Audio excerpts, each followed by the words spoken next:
হযরত আব্দুল্লাহ ইবনে আব্বাস রাদিয়াল্লাহু তাআলা আনহু বলেন, প্রতিটা গুনাহ মানুষের 5টি জিনিসের ক্ষতি করে।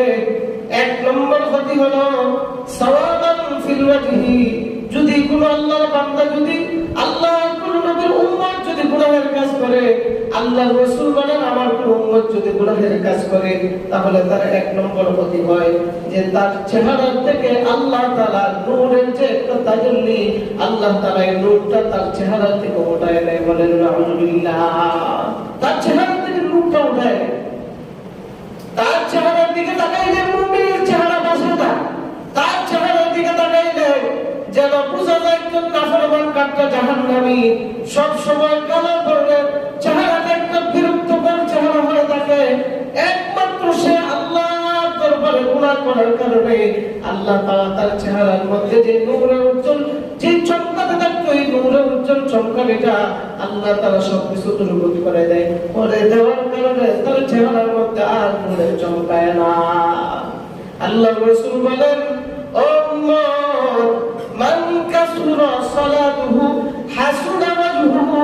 আল্লাহর রাসূল বলেন, যার ইবাদত, যার নামাজ যত বেশি সুন্দর, আল্লাহর রাসূল বলেন যার ইবাদত, যার নামাজ যত বেশি সুন্দর, আল্লাহ তাআলা তার চেহারাকে তত সুন্দর বানায় দেয়। সুবহানাল্লাহ। এই জন্য কেউ যদি ইবাদত করে, কেউ যদি সওয়াবের কাজ করে, কেউ যদি নামাজ পড়ে, কেউ যদি ইবাদত করে, তাসবিহ তাহলিল পড়ে, আল্লাহ তাআলার পক্ষ থেকে ফেরেশতার মাধ্যমে তার চেহারার মধ্যে আল্লাহ নূরের লাইট ফিট করে দেয়। সুবহানাল্লাহ। তার চেহারার মধ্যে নূরের লাইট ফিট করে দেয়। আল্লাহর রাসূল বলেন, মান কাসুরা সালাতুহু হাসুনা ওয়াজহুহু। যার নামাজ যত বেশি সুন্দর, তার চেহারা তত বেশি সুন্দর। যার নামাজ যত বেশি সুন্দর, তার চেহারার মধ্যে আল্লাহ তাআলা নূরের লাইট ফিট করে দেয়। মুমিন বান্দা যখন রাস্তা দিয়ে হেঁটে যায়, তার চেহারা নূরে চমকাতে থাকে। মুমিন বান্দা যখন চেহারার দিকে রাস্তা দিয়ে যখন হেঁটে যায়, তাকে ওই নামাজ পবিত্র করে দেয়। সুবহানাল্লাহ।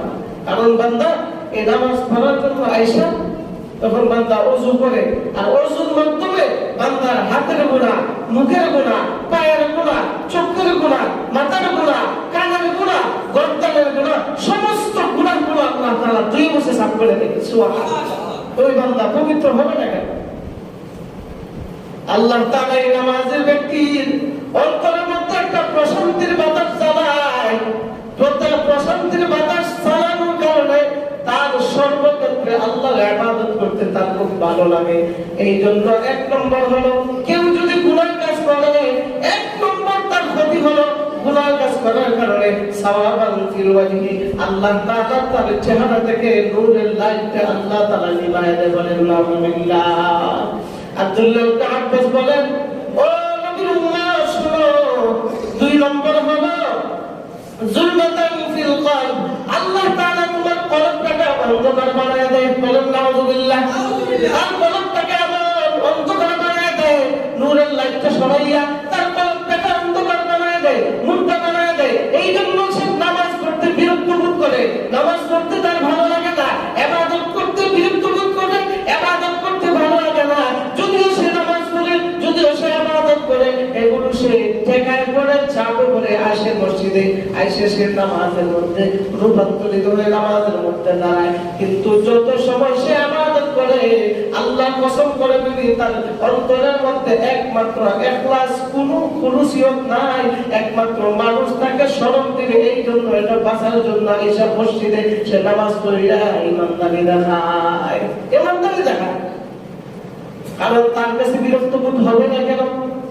নামাজ তার কাছে বিরক্ত বোধ হবে না কেন?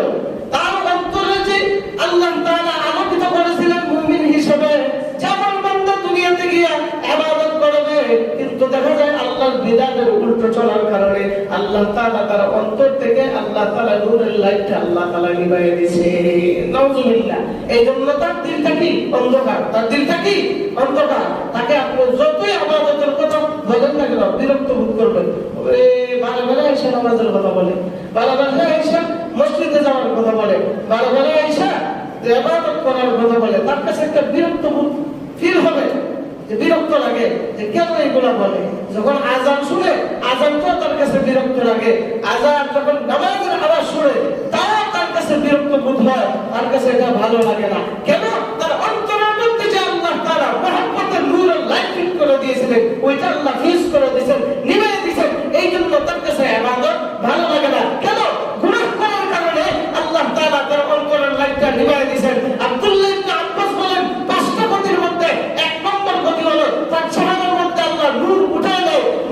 চেহারার মধ্যে যে কালো ধরনের একটা আওয়াজ তৈরি করে দেয়, চেহারার নূরের লাইট সরায় দেয়। 2 নম্বর হলো বান্দা যখন ইবাদত করতে আসে সেটা বিরক্ত বোধ করে, কারণ তার অন্তরের লাইটটা আল্লাহ নিভিয়ে দিয়েছেন। বলেন নাউযুবিল্লাহ।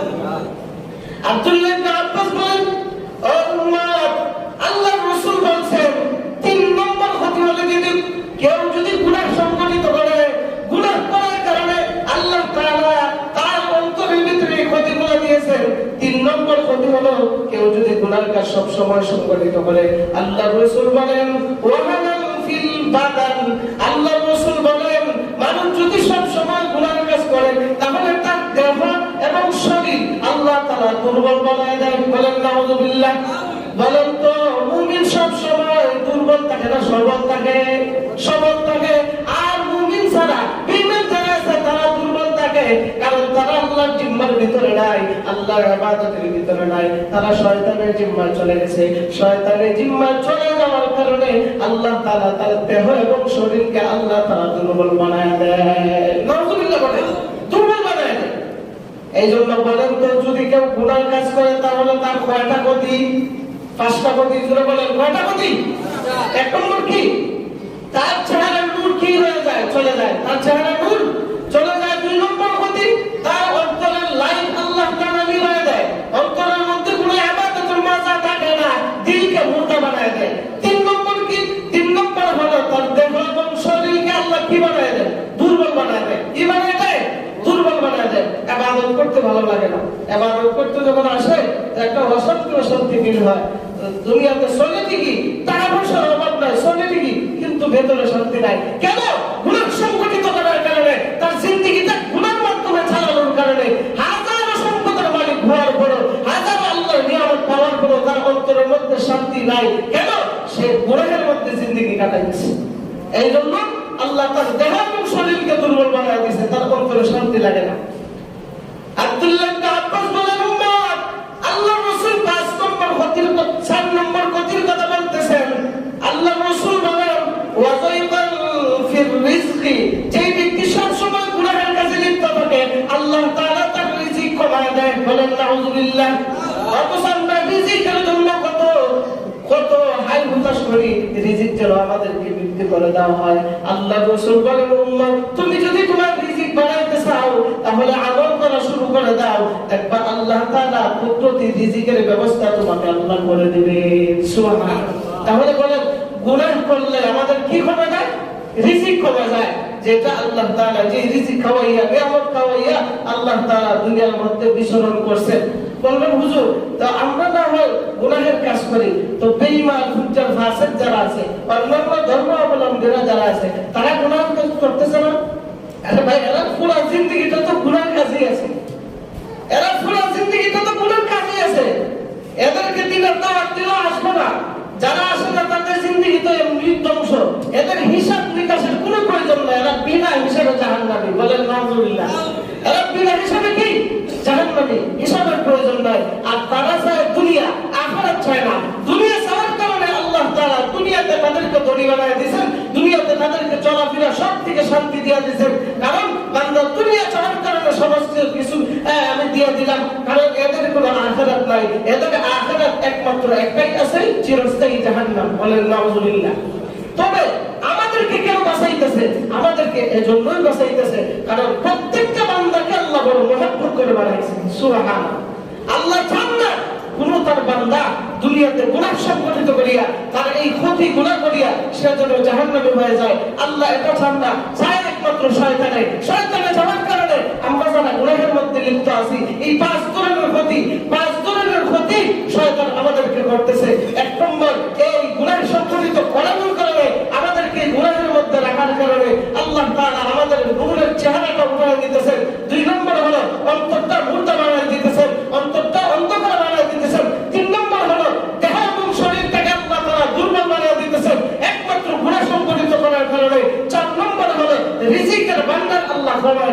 বলেন নাউজুবিল্লাহ। বলেন আমরা কি গুনাহ কাজ করবো না নেকের কাজ করবো? জোরে বলেন। গুনাহ কাজ করলে ভালো না নেকের কাজ করলে ভালো? নেকের কাজ করলে ভালো। গুনাহ কাজ করলে কি কি ক্ষতি বুঝতেছেন তো? এই আমলগুলা, এই গুনার কাজগুলো আমাদের ভিতরে, যাদের ভিতরে আছে, আজকে থেকে বর্জন করবেন যে যেই গুনার কারণে আমার জিন্দেগি এত সুন্দর চেহারার নূরটা চলে যায়, যেই গুনাহের কারণে আমার এই অন্তরটা অন্ধকার বানায় দেয়, মুর্দা বানায় দেয়, যেই গুনাহের কারণে শরীর এবং দেহকে আল্লাহ দুর্বল বানায় দেয়, যেই গুনাহের কারণে আমার রিজিকের দরজাটা আল্লাহ স্বল্প করে দেয়, তাহলে এই গুনাহ আজ থেকে আমি আর সংগঠিত করবো না। বলেন ইনশাআল্লাহ।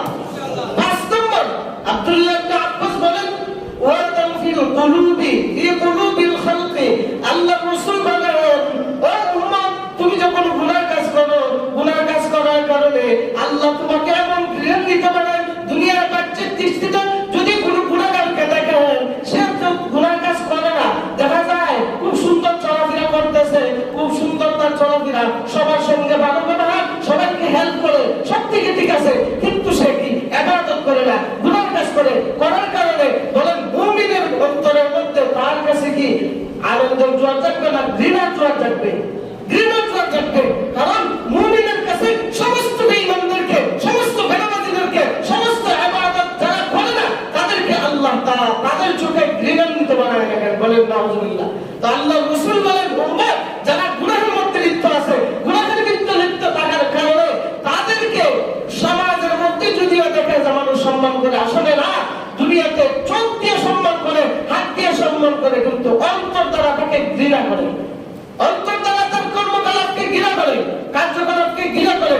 এই করার কারণে সে আল্লাহর কাছে ঘৃণান্বিত হয়ে যায়। আর যে ব্যক্তি দুনিয়া এবং আখিরাত আল্লাহর কাছে ঘৃণান্বিত হয়ে যায়, ওই ব্যক্তি তো আল্লাহর জান্নাত পাওয়া একেবারে অসম্ভব। এই জন্য এই 5 ধরনের ক্ষতি থেকে আল্লাহ আমাদেরকে বাঁচান। বলেন আমিন। তাহলে মানুষ গুনাহ করার কারণে কয়টা ক্ষতি হয়? জোরে বলুন কয়টা? 5টা। 1 নম্বর কি?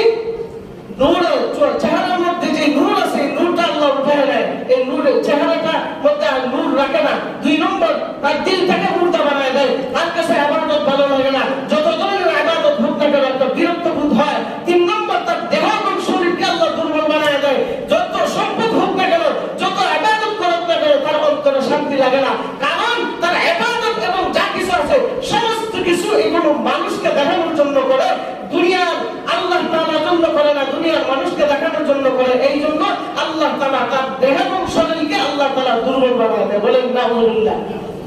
3 নম্বর। 4 নম্বর হলো যে আল্লাহ তাআলা তার রিজিকের ভান্ডারকে আস্তে আস্তে অল্প করে কমায় দেয়। সে যুগে আগে 1 লক্ষ টাকা রুজি করতো, দেখা যায় এখন দেখা যায় 50,000 টাকা রুজি করে। সে যদি 50,000 রুজি করে, এখন দেখা যায় 30,000 রুজি করে। এইভাবে তার রিজিকের ভান্ডার আস্তে আস্তে কমতে থাকে। কেন? গুনাহ সংগঠিত করার কারণে আল্লাহর জিম্মা থেকে বের হয়ে গেছে, আর বের হওয়ার কারণে তখন আস্তে আস্তে তার রিজিকের ভান্ডার কমতে থাকে। কমার কারণে সে আল্লাহর দরবারে অপছন্দনীয় হয়, আর এই ক্ষতিগ্রস্তের মধ্যে পড়ে যায়। 5 নম্বর হলো সে সমাজের কাছে সম্মানিত ব্যক্তি হইলেও কিন্তু আল্লাহর কাছে সে ঘৃণান্বিত ব্যক্তি, আর মানুষ তাকে সম্মান করলেও অন্তর দ্বারা তাকে ঘৃণা করে। বলেন নাউজুবিল্লাহ। এই 5 ধরনের ক্ষতি আমাদেরকে গ্রাস করে ফেলেছে।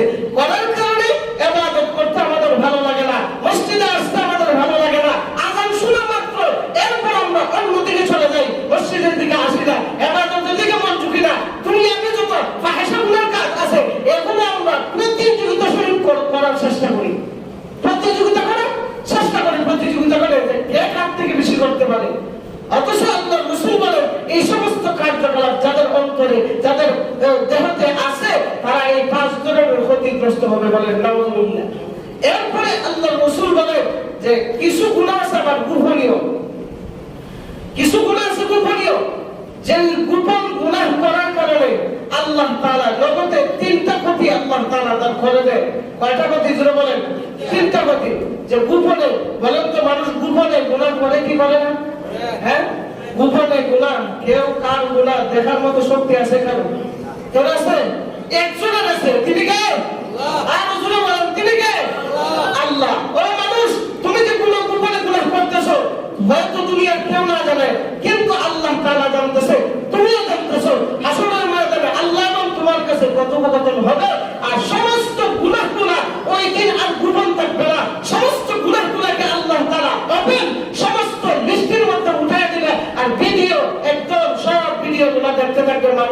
মানুষ তাকে বলবে, হায় হায় ও ভাই, তুমি গোপনে এত বড় গুনাহগার হয়ে আসো, অথচ আমরা জানতাম না তুমি গোপনে এত বড় গুনার কাজ করতা। বলেন নাউযুবিল্লাহ। হয়তো দুনিয়াতে আমরা কেউ কারো গুনাহ দেখার মতো শক্তি নাই, কিন্তু হাসরের ময়দানে প্রত্যেকের গুনাহ দেখার মতো শক্তি আল্লাহ তাআলা দিয়ে দিবেন। ওই দিন সবার আমলনামাগুলো ওপেন করে দেওয়া হবে। তো আল্লাহ রাসূল বলেন, এই গোপন গুনাহ যাদের আছে, এই গোপন গুনাহ পরিত্যাগ করা দরকার। কিছু কিছু আল্লাহর বান্দারা আছে, তারা পাপ কাজ করতে করতে করতে করতে তাদের কাছে এইটা এখন কিছু মনে হয় না, বা এটা কোনো কিছু না, এটা পাপ কাজ বলে আর গণ্য করে না। কারণ সেই পাপ কাজের মধ্যে সবসময় লিপ্ত থাকতে থাকতে ওইটা তার কাছে পাপ কাজ বলে মনে হয় না, ওইটা নেকির কাজ বলে সে ছাড়া দেয়, ওইটা গণ্য করে না, নিজেরা এই ইবাদতের মধ্যে লিপ্ত হয়ে যায়। এই জন্য পাপ কাজে যাওয়া যাবে না। এক নম্বর কি, যে এমন কোন ব্যক্তি আছে যারা গোপনে এই পাপ কাজগুলো করে, কিন্তু সে নিজে জানে এটা পাপ কাজ, এই পাপ কাজ করার কারণে আল্লাহর কাছে সব তার জবাবদিহিতা আছে, এরপর সেই পাপ কাজে লিপ্ত হয়ে যায়, তার অন্তরটা আল্লাহ তাআলা ক্ষতিগ্রস্তের মধ্যে ভরায় দেয়। আল্লাহ রাসূল বলেন, যারা পাপ কাজকে পাপ কাজ মনে করে না, ওইটা নেক কাজ বলিয়া মনে করে আর ওইটা ইবাদত করে, আল্লাহর কসম করে বলি, হাসরের ময়দানে তার পাপ কাজটা সারা দিন আল্লাহ তাআলা সব সফল করে দিবে, আর এই পাপ কাজটা ওই দিন বান্দা বুঝবে আর কান্না করবে। বলেন নাউযুবিল্লাহ। দুই নম্বর, গোপন পাপের শাস্তি হলো, আল্লাহ তাআলার কোন বান্দা যদি গোপন ভাবে যদি কোনো গুনাহ করে, গুনাহ করার কারণে আল্লাহ তাআলা তাকে বেইজ্জতি মৃত্যু দান করেন। বলেন নাউযুবিল্লাহ। সমাজের মধ্যে কিছু লোক দেখবেন যে তাকে দেখতে ভালো দেখা গেছে, তাকে দেখতে ভালো দেখা গেছে, মানুষের খায়রাত করছে ঠিকই, কিন্তু গোপনে এসে গুনাহ করার কারণে আল্লাহ তার উপর নারাজ হওয়ার কারণে তাকে লাঞ্ছনা মৃত্যু দিয়েছেন, বেঈমানি মৃত্যু দিয়েছেন। মরণের সময় আল্লাহ তাআলা বেঈমানি হালতে তাকে মৃত্যুবরণ করাইছেন। বলেন নাউযুবিল্লাহ। এই জন্য গোপন গুনাহ করা যাবে না। গোপন গুনাহ যদি কেউ করে, তাহলে তাকে বেইজ্জতি মৃত্যু আল্লাহ তাআলা দান করেন। তিন নম্বর হলো, যদি গোপন গুনাহ কেউ বেশি করে, এই গোপন গুনাহ করার দ্বারা স্বয়ং সে আল্লাহর সঙ্গে যুদ্ধ ঘোষণা করে। বলেন নাউযুবিল্লাহ। গোপন গুনাহ যখন বান্দা করে, বলেন তো, সমস্ত গুনাহ যখন বান্দা করতে যায়, যখন কোনো গুনাহ করতে যায়, বলেন তো আল্লাহ পিছন দিয়া বাধা দেয় কি দেয় না? জোরে বলেন না, দেয় কি দেয় না? আল্লাহ কি কখনো চান তার কোনো বান্দা গুনাহ কাজ করে জীবনে চায়? আমরা যখন গুনাহ কাজ করতে যাই, তখন আল্লাহ তাআলা আমাদেরকে ডাকতে থাকেন, ইয়া আইয়ুহাল ইনসান, ইয়া আইয়ুহাল ইনসান মা গাররাকা বিরাব্বিকাল কারীম। এরে বান্দা, এই আমি কারীম রব থেকে তোকে কে ফিরিয়ে দিল? আমি তোকে পিছন দিয়ে ডাকতেছি, অথচ তুই শয়তানের দিকে এগিয়ে যাইতেছ। ও বান্দা, আয় চলে আস, এখনো সময় আছে, আর এদিকে যাস না। আমাদেরকে এইভাবে ডাকতে থাকে, অথচ আল্লাহ তাআলাকে আমরা বিদ্যাগুলি দেখাইয়া গুনাহের দিকে ধাবিত হই। আল্লাহ তাআলা বলেন, এই সমস্ত বান্দারা তারা এই গুনাহের মাধ্যমে আমার সঙ্গে যুদ্ধ করে। বলেন নাউযুবিল্লাহ। বলে আল্লাহ তাআলা আযানের মাধ্যমে ডাকতে বান্দা উল্টা ফিরিয়ে যায়, তার মানে আল্লাহর সঙ্গে তার যজ্ঞ বিবাদ শুরু হয়ে গেছে। আল্লাহ তাকে ডাকে আসতে, সে আসে না, আল্লাহর সঙ্গে সে যুদ্ধ করে। আল্লাহর রাসূল বলেন, ওই সমস্ত ব্যক্তি যারা আছে, যারা গোপনে গুনাহ কাজ করে, করেন তারা আল্লাহর সঙ্গে যুদ্ধ করে। বলেন নাউযুবিল্লাহ। আল্লাহ তাআলা এই সমস্ত গুনাহের কাছ থেকে আমাদেরকে বাঁচায় রাখুন। বলি আমিন। ওয়া আখিরু দাওয়ানা আলহামদুলিল্লাহি রাব্বিল আলামিন।